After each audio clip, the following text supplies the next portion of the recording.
Somebody to hear, somebody to know.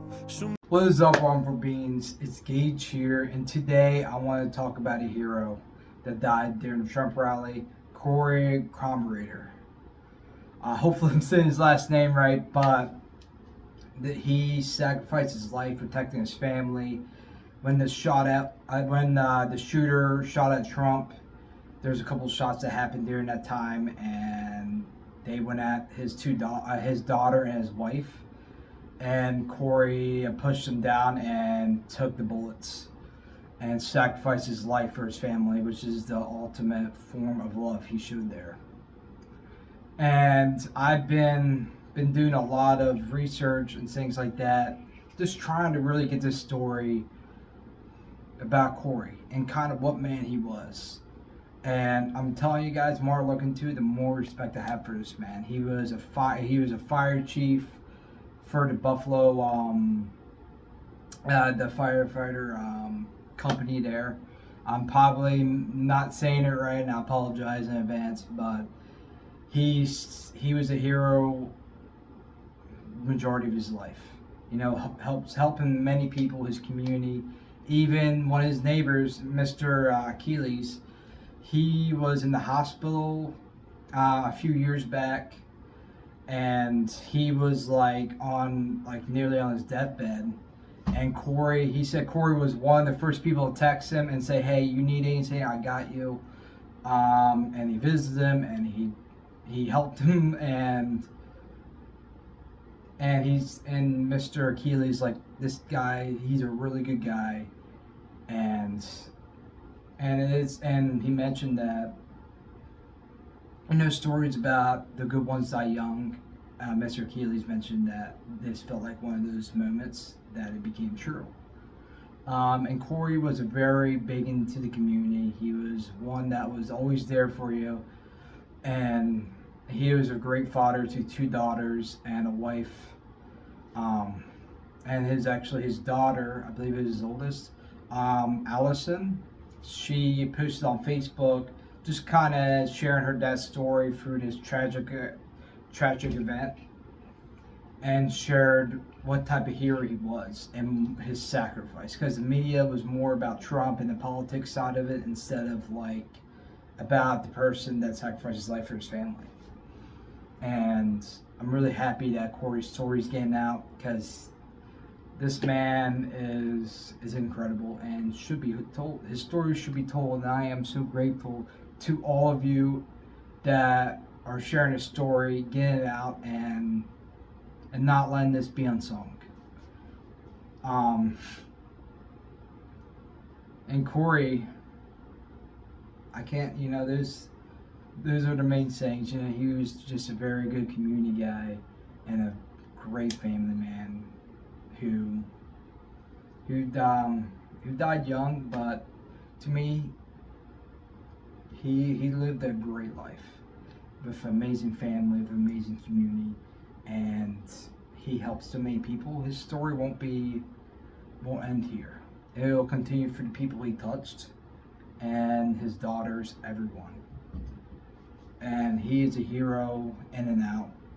And if the families are watching this, Allison, his wife, I didn't remember her name, but to the Comperatore family, my thoughts and prayers are with you.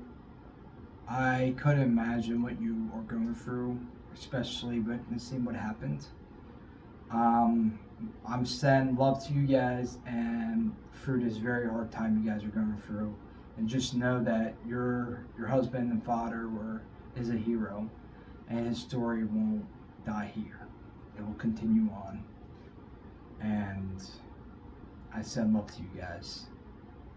And I really hope I was able to do Corey's story right, because I don't I usually have interviews or talk about my journey, but part of why I do what I do is to bring awareness to the people that are doing good in the world, that are making a difference, that deserve to be heard, and I want their voices to be heard. And through this podcast, I'm able to do this and bring stories like Corey and many others that don't get to get their voice heard very often. I'm grateful to be able to do that because their voices deserve to be heard, especially with all they do in their communities and their own lives. That's why I'm grateful to bring voices that you may never heard of. But these people have great inspiration and are about the community, but also are about finding their voice and discovering who they are on their journey. And I'm just grateful for that, and I'm grateful for you guys and your support. It means a great deal to me. And this is the first time, I've done podcasts for the past, probably 5 years. And they've been different ones. I probably have 5 different podcasts. One was, it's called Crazy Dog, Gage Bulldog. It was back when I was a teenager.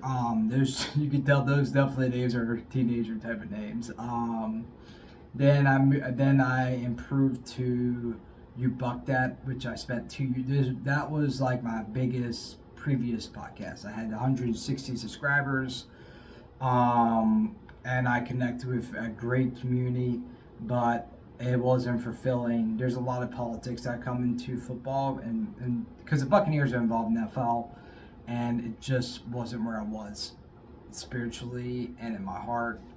I wanted to, and I lost track of why I even started this, and autism is my main passion, and I want to just give back to others. And because as a kid, I had a lot of struggles, and I was very judged and hated for what I was born with.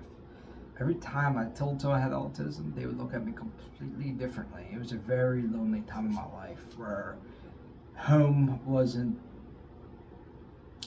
the best time because my parents were going through divorce and my brother went to the military, so it wasn't the easiest time.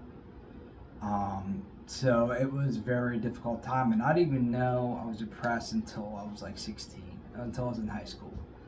And by then, I just didn't really know what to do. And through this podcast, I want to share these stories and give kids that were struggling like me an opportunity and give them people to look up to and say, hey, you're not alone. You are loved, and you do matter. You're not worthless or anything like that. You have a superpower, I believe. Autism, the lower spectrum is, I still believe there's some superpower there, but it can be very difficult from some perspectives I've heard from. But ultimately, and I'm going to stick with this, and because I truly believe it, autism is a gift.